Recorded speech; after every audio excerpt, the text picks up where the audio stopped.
Magandang araw po sa ating lahat. Muli na naman pong nagbabalik ang inyong Angge upang magbahagi sa inyo ng isa naman pong recipe na ating pwedeng pagkakitaan.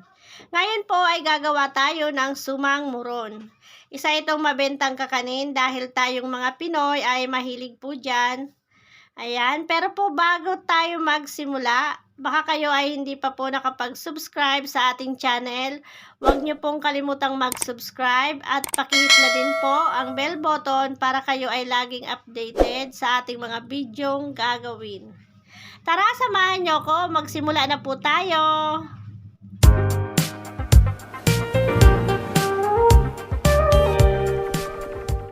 Narito na po yung ating mga sangkap para sa ating sumang muron.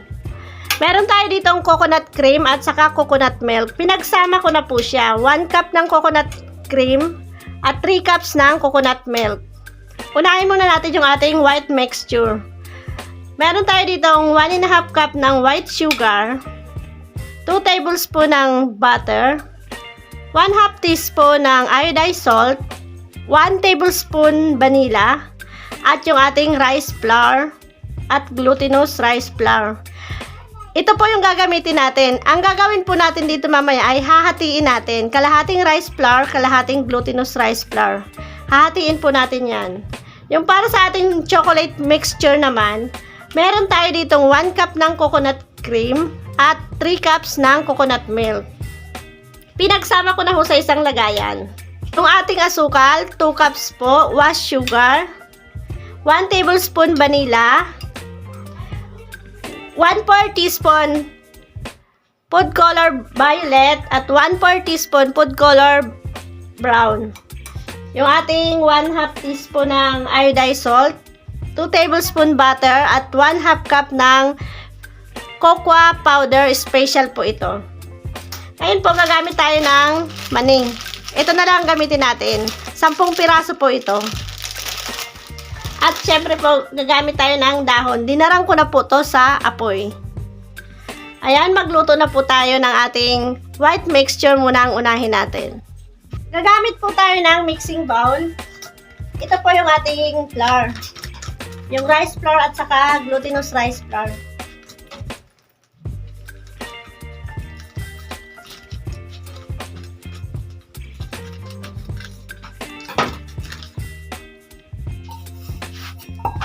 Gagamit po tayo ng ating sukatan, 1 cup po.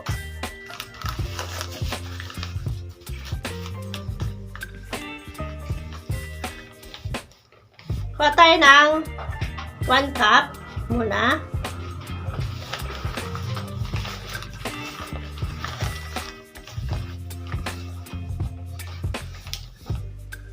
Pangalawang cup. Dalawa-dalawa lang ho ang kukunin natin. Kukuha din tayo dito sa ating rice flour ng 2 cups. 1.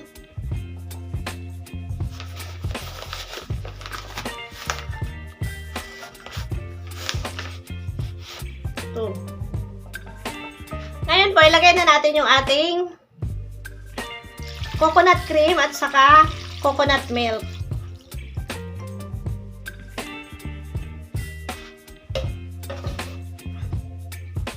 Yung ating vanilla.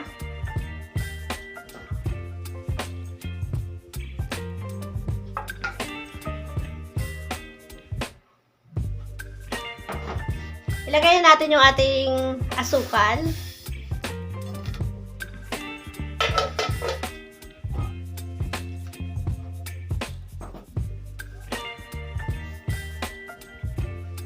Yung ating iodized salt, ilagay na po natin. Mamaya na natin ilalagay yung ating butter. Ayan, nilagay ko na. Haluin lang po natin to. Kailangan po tunawin muna natin to bago natin ilagay sa ating kawali.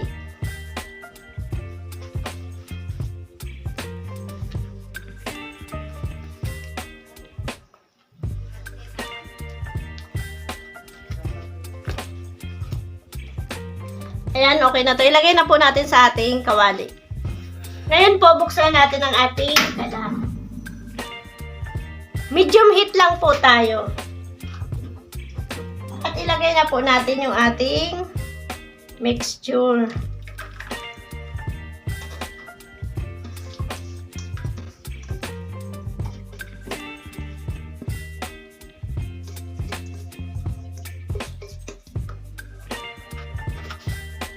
Isasabay na din natin yung ating butter.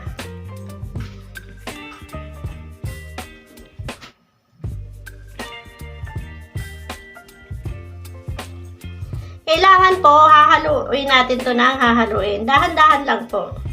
Para hindi naman tayo mangalay. Kasi pag hindi po natin to hinalo, masusunog po yung ilalim niya. Mabilis lang po ito.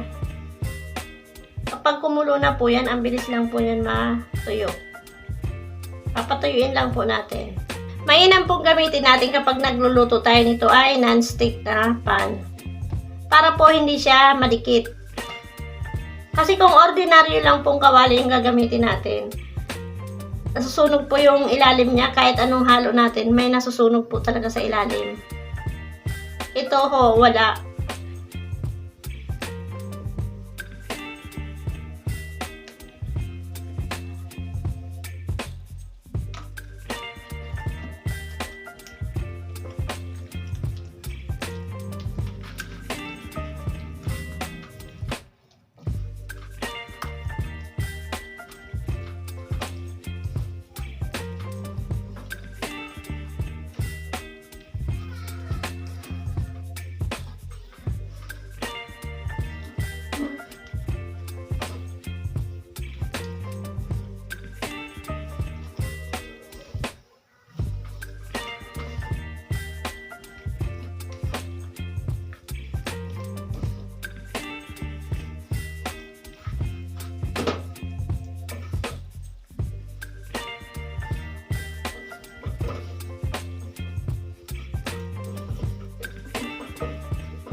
Ayan, okay na po. Dito sa ating mixing bowl, ilagay na natin yung ating rice flour at saka glutinous rice flour.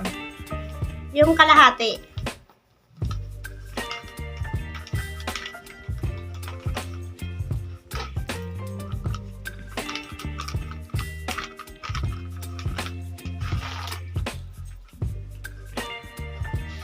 Yung ating coconut cream at saka coconut milk.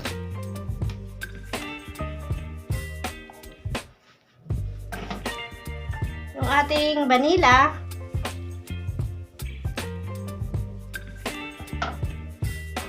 Ating asukal.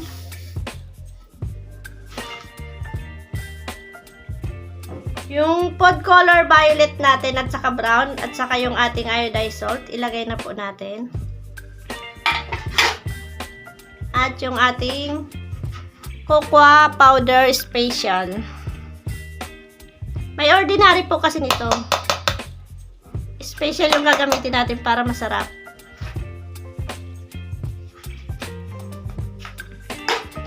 Ayan po, haluin natin.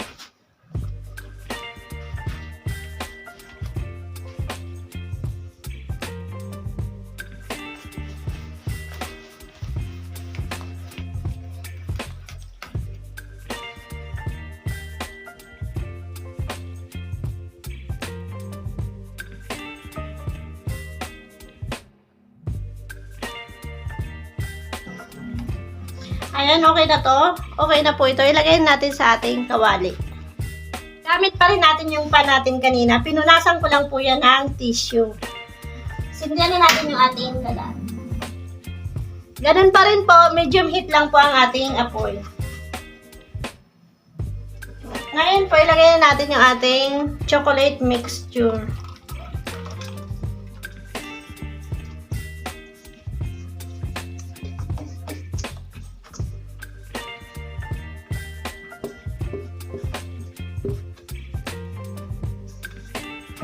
At yung ating butter, ilagay na din po natin. Kung wala po kayong butter, no problem po. Pwede po kayong gumamit ng margarine. Yan. Pag nalagay na po natin, Dahan-dahan po nating haluin. Kasi yung ilalim po niya, masusunog po.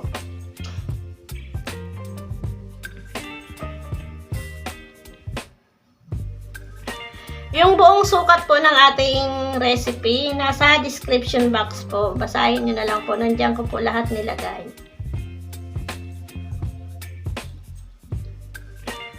Madali lang nyo pong sundan itong recipe na ginamit natin. Ito po ay pwede nating pagkakitaan na naman. Pwede po natin itong itinda.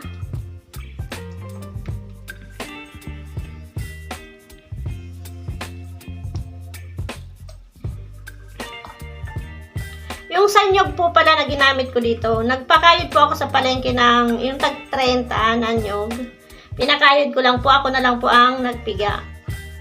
Kasi pag ipapapiga po natin sa palengke, kulang po yung ating coconut milk. Pwede din po kung tinatamad kayo, magdagdag na lang po kayo ng tubig para maano nyo lang po yung 4 cups. Mainam po kasi na tayo na yung nagpiga para masimot natin yung gata.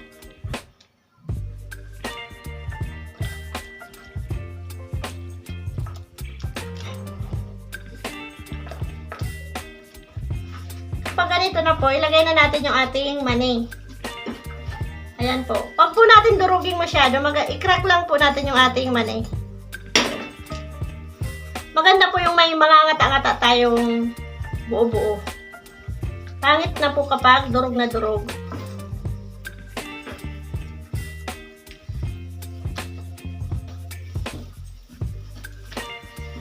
Yung sa food color pa lang ginamit ko dito. Kung wala po kayong food color na powder, pwede po kayo gumamit ng liquid, chocolate liquid. Pwede po yun. Pwede din po yung liquid na food color. Tansyahin nyo na lang po.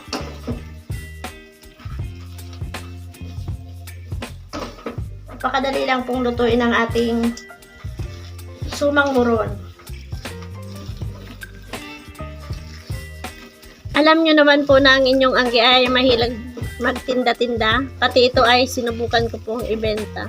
At malaki din po ang kita namin dito.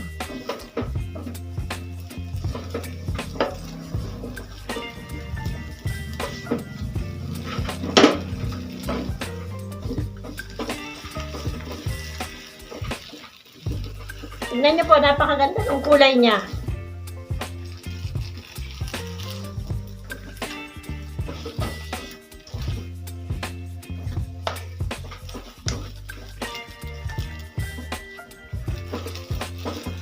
Ayan, okay na po ito. Patayin natin yung ating kalan. Okay na po. Ngayon po, magbabalot na tayo. Ayan, nagwantis po ako para sigurado nating malinis yung ating gagawin. Kung wala naman po tayong guwantes, okay lang po. Basta po, maghugas tayo ng ating kamay para malinis. Ito po, pinunasan ko po ito. Kasi yung dahon, alam nyo naman po, nadudumihan yan. Tinanggal ko pala yung dito niya, yung matigas niya. Babarasan po natin to ng mantika.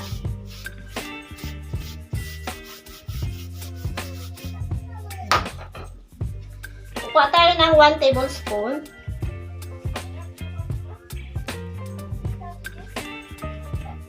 Yan. Ganyan-ganyan po natin. Tapos 1 tablespoon din po sa ating chocolate mixture. Ganyan lang po. Ngayon po, ganyan na. Igaganyan po natin. Parang gagawin nating pilipit. Ayan po. Ganyan po. Tapos iganyan natin.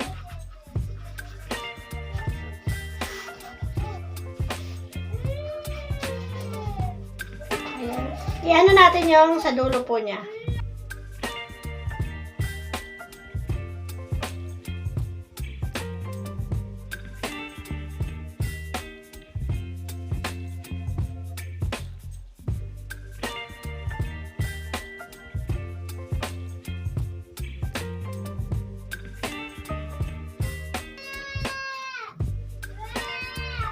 Ayan, pasensya na ho kayo kung maingay yung aking paligid.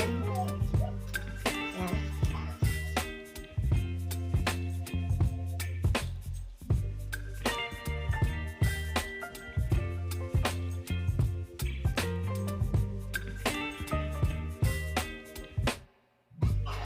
Gupitin natin yung dito sa mga gilid niya.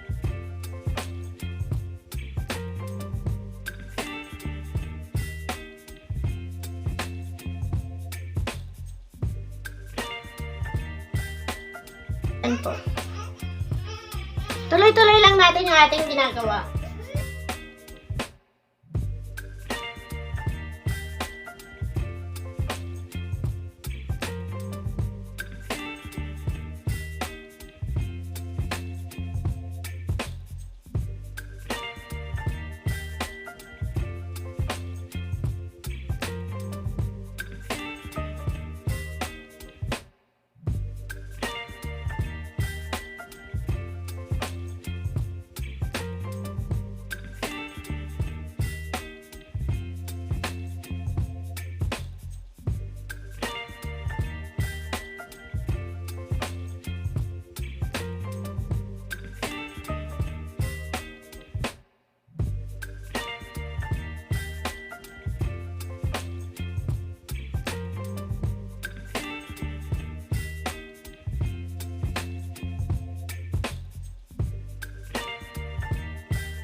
Narito na po yung nabalot natin. Nakagawa tayo ng 35 pirasong suman na muron.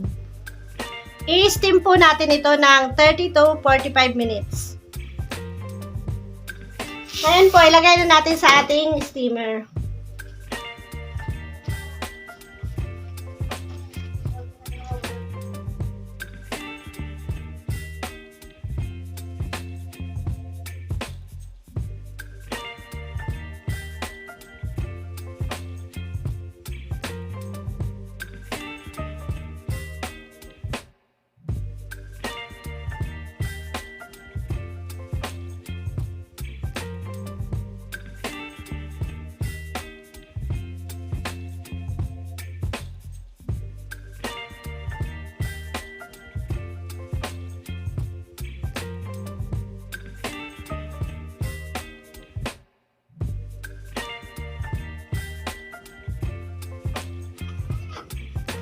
Isa lang na po natin.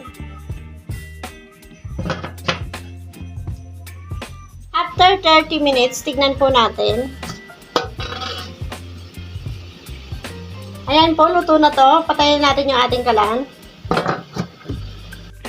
Ngayon po, ilagay na natin dito sa ating tray yung ating suman. Para mapalamig na natin yan.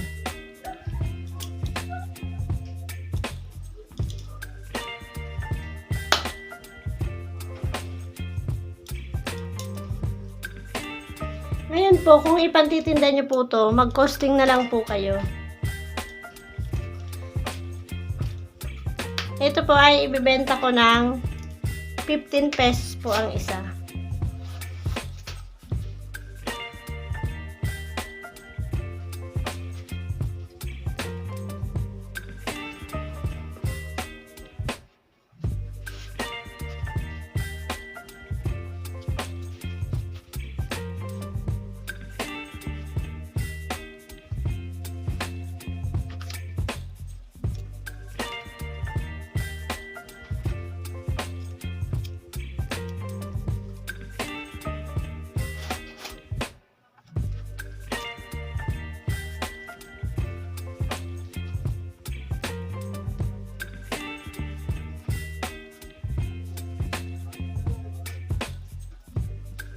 Dahil malamig na po yung ating suman, tikman po natin.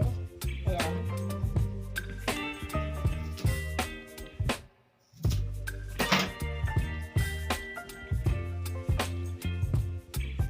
Napakaganda po. Ganda ng itsura niya. Ang ganda ng nagawa nating suman.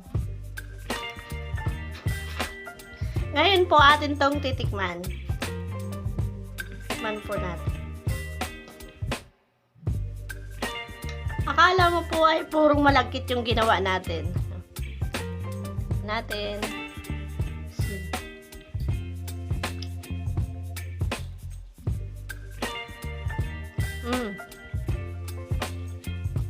Ang sarap po.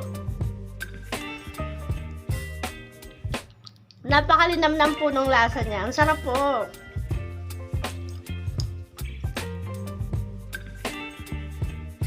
Sana po magawa nyo itong itry. Pwede nyo po itong ipangtinda.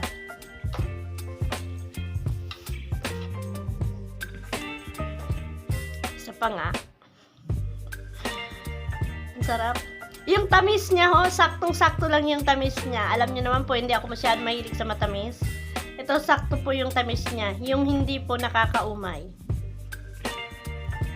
Pero kung mahilig ka po sa matamis, magdagdag na lang po kayo ng asukal. Dagdag na lang po kayo ng asukal.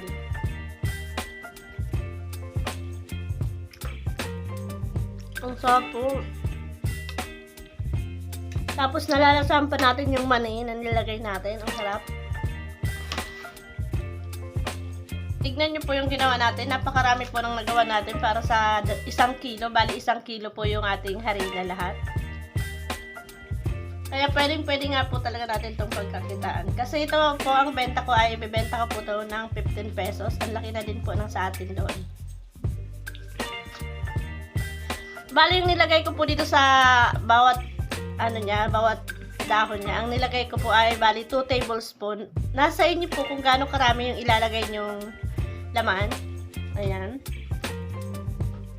Ayan po, hanggang dito na lang ang ating video. Sana po magawa nyong itry yung ating suman muron. Masarap po siya, promise. Hanggang dito na lang po ang ating video. Maraming salamat po sa inyong panonood. Ingat po tayo palagi. Bye-bye po. Sarap.